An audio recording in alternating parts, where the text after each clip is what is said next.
Hello students, good morning everyone. Today's our topic is median of discrete series.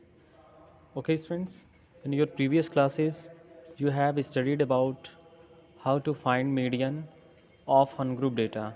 But today I am going to discuss about to find out the median of ungrouped data as well as group data. But ungrouped data are given in two types. In first type, so there are only data is given, there are no any frequency, and the second type is, in this type the frequency is also given along with the data. So in this case the series is said to be discrete series. So there are two types of series, discrete and continuous series. Okay friends, तो student आपने पिछली कक्षाओं में ungroup data के median find करने के बारे में पढ़ा था। उसमें हमने दो फार्मूले स्पेशली आपको बताए थे, जिसमें जब n की वैल्यू इवन हो और when n is equal to r, तो इन दोनों ही परिस्थितियों में आपने अनग्रुप डाटा का मीडियन फाइंड करना सीखा। आज हम लोग उसी अनग्रुप डाटा में मीडियन फाइंड करेंगे, लेकिन उस अनग्रुप और ग्रुप डाटा में स्पेशली दो प्रकार की सीरीज होती हैं। एक को हम कहते हैं डिस्क्रीट सीरीज और दूसरे को कहते हैं कॉन्टीन्यूअस सीरीज। तो डिस्क्रीट सीरीज में स्पेशली डेटा के साथ साथ जब उनकी फ्रीक्वेंसी भी ऑलरेडी दी गई हो तो उसे हम डिस्क्रीट सीरीज कहते हैं। और कॉन्टीन्यूअस सीरीज में जो डेटा होता है वो अपने ओरिजिनल फॉर्म में ना दे करके एक क्लास इंटरवल के फॉर्म में दिया जाता है। तो जब क्लास इंटरवल और फ्रीक्वेंसी दोनों एक साथ दी जाती हैं तो ऐसी सीरीज को हम कहते हैं कॉन्टीन्यूअस सीरीज। ओके, तो अभी हम लोग पहले डिस्कस करेंगे सिर्फ डिस्क्रीट सीरीज। तो डिस्क्रीट सीरीज में डेटा और उसकी फ्रीक्वेंसी दोनों एक साथ दी जाएंगी। ओके, तो इस केस में हम लोग फाइंड करेंगे कि मीडियन कैसे फाइंड आउट करना है। तो देखिए, सबसे पहले मेथड की बात करें तो first arrange the terms in an ascending order और descending order. Now prepare a cumulative frequency table. Okay, तो सबसे पहले जो टर्म्स हमें दिए गए हैं उनको हमें असेंडिंग या फिर डिसेंडिंग दोनों में से किसी एक ऑर्डर में अरेंज कर लेना है। और इसके लिए फिर हमें एक frequency cumulative frequency table prepare करना है। और इस कुमुलेटिव फ्रीक्वेंसी टेबल को प्रिपेयर करने के बाद हम वहाँ से चेक करते हैं कि टोटल फ्रीक्वेंसी कितनी है, यानी जितनी फ्रीक्वेंसी है उसका सम क्या है। तो अगर हम मान लें कि उसकी टोटल फ्रीक्वेंसी n है, तो यहाँ पे दो केसेस बनते हैं। Case number first, when n is odd then median is equal to size of n plus one upon twoth term. Okay, so this is the first case when n is equal to odd. But in the second case, if n is even, then median is equal to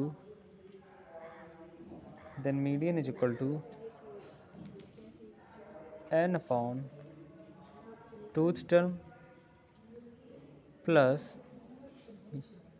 n upon 2 plus 1th term upon 2. Okay, तो this is the case number second. तो students, यदि n की value odd होती है तो उसके लिए हम n upon two plus one n plus one upon twoth term वाला फार्मूला अप्लाई करते हैं। और जब n की वैल्यू अगर इवन होती है तो उस केस में n upon to term plus n upon two plus one term. Okay, इसको हम इस तरह से फाइंड आउट कर लेते हैं मीडियन की value. Okay,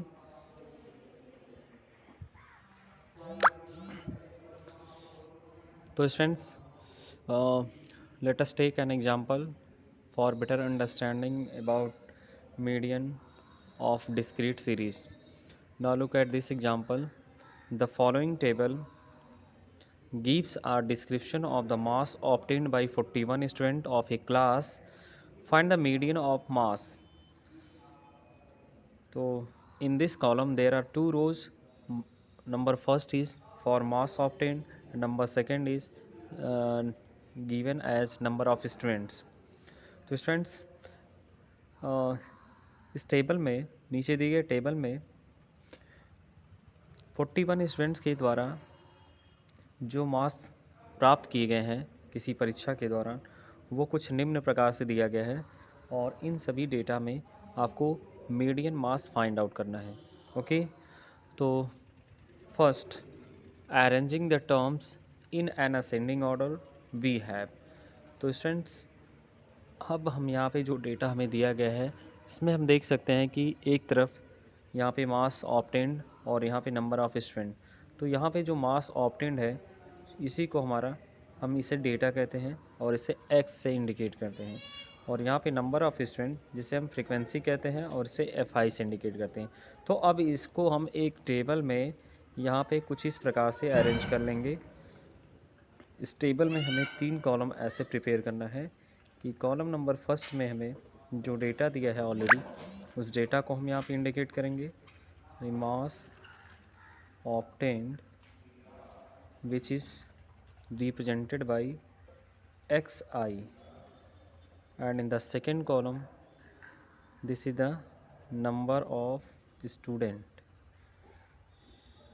which is represented by frequency fi, and the third column for cumulative frequency. So this is new terms, cumulative frequency. Okay,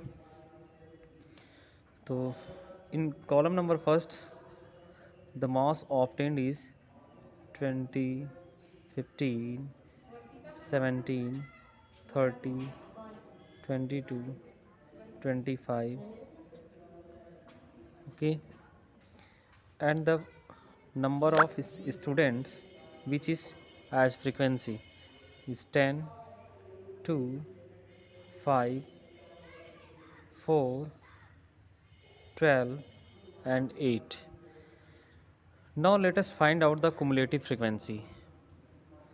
The cumulative frequency is obtained by the sum of the first given frequency. So the first frequency is 10, so first cumulative frequency is also equal to 10, and then the second cumulative frequency which is 10 plus 2 is equal to 12, and third cumulative frequency is 10 plus 2 12, 12 plus 5 17. Okay, and the fourth is 10 plus 2 plus 5 plus 4 is equal to 21, and then 10 plus 2 plus 5 plus 4 plus 12 is equal to 33, and last cumulative frequency is obtained by sum of all the frequencies 10 plus 2 plus 5 plus 4 plus 12 plus 8 which is equal to 41. Okay, so the sum of all frequency which is said to be n, so this is n which is equal to 41. So here we see that n is equal to 41 which is odd number. Okay, so median is equal to, so according to case number first, तो students यहाँ पे हम देख सकते हैं कि n की value क्या है, ऑड नंबर है।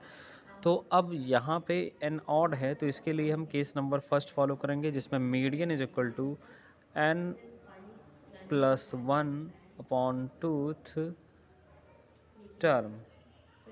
ओके, तो n which is equal to 41 plus 1 upon twoth term.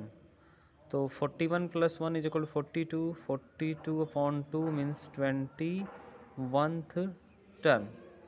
Okay, तो now look here, no any data is given as equal to 21, so it is obtained in cumulative frequency। तो students आप यहाँ पे देख सकते हो कि मीडियन हमारा 21th टर्म को इंडिकेट करता है। तो अब हम यहाँ पे देखते हैं 21th प्लेस पर कौन सा है। तो इस प्लेस को फाइंड आउट करने के लिए हम कुमुलेटिव फ्रीक्वेंसी को चेक करते हैं, और इस कुमुलेटिव फ्रीक्वेंसी में जो फर्स्ट हमारी कुमुलेटिव फ्रीक्वेंसी है वो 10, इसके बाद 12, 17 एंड देन 21। तो ये 21th टर्म को इंडिकेट करती है। तो 21th टर्म के सीध में जो डेटा होता है that is a median.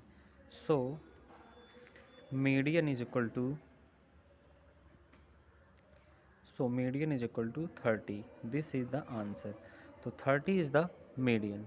Okay students, यहाँ पे जो हमें वैल्यू मिलेगी मीडियन, जो कि n+1/2 टर्म यहाँ पे लिखा हुआ है, तो यहाँ से जो भी वैल्यू आएगी वो हमें मीडियन के उस टर्म को इंडिकेट करती है जो मीडियन होगा। लेकिन ये एक्चुअल में हमारा आंसर 21 नहीं होगा, ठीक है। हमें 21th टर्म को फाइंड आउट करना है। तो आप देख सकते हो कि यहाँ कुमुलेटिव फ्रिक्वेंसी 21 है। तो 21 के सीट में जो डाटा यहाँ पे गिवन है वो यानी xi की वैल्यू, वो हमारा क्या हो जाएगा, मीडियन होगा।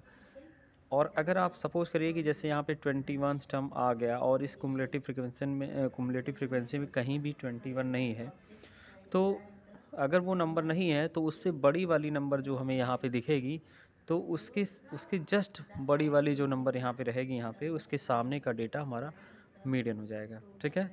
तो ऐसा नहीं कि यहाँ पे जो टर्म्स हैं वो एग्जैक्टली आपको इस कुमुलेटिव फ्रिक्वेंसी में मैच ही करें। कभी कभी यहाँ पे जो टर्म मिलते हैं वो इस कुमुलेटिव फ्रिक्वेंसी में नहीं होते हैं। तो वो नहीं होते हैं तो यहाँ से हम ऐसे कुमुलेटिव फ्रिक्वेंसी को चेक करते जाएंगे कि अगर उससे जो हमारे यहाँ पे टर्म है उससे कम है तो वो हम छोड़ देंगे। अब ऐसे ढूंढते हुए जाएंगे, अगर वो टर्म हमें नहीं मिला तो हम देखेंगे कि जैसे ये 12 है, ये छोटा हो गया, इसके बाद 17 भी उससे छोटा हो रहा है, तो मान लेते हैं यहाँ पे 22 है या 25 है, तो 17 के बाद 25, तो हमारा जो टर्म है 21 है। लेकिन यहाँ पे मान लेते हैं 17 के बाद 25 है, 21 नहीं दिया, तो 25 17 छोटा हो रहा है इससे, तो 17 के बाद इसके बाद वाली जो नंबर आ रही है उसमें अगर ये शामिल होगी, जैसे यहाँ पे 21 हो या ना हो या 25 हो, तब भी हम इसी के सामने वाले डेटा को चेक करेंगे, वही हमारा मीडियन होगा। ओके, तो इस तरह से हम कुमुलेटिव फ्रिक्वेंसी और उसकी मीडियन डिस्क्रीट सीरीज के लिए फाइंड आउट कर सकते हैं। ओके स्टूडेंट्स, तो ऐसे ही जो क्वेश्चन इससे रिलेटेड भी आपको दिए गए हैं उनको आप सिंप्लीफाई कर सकते हैं। Okay, thank you.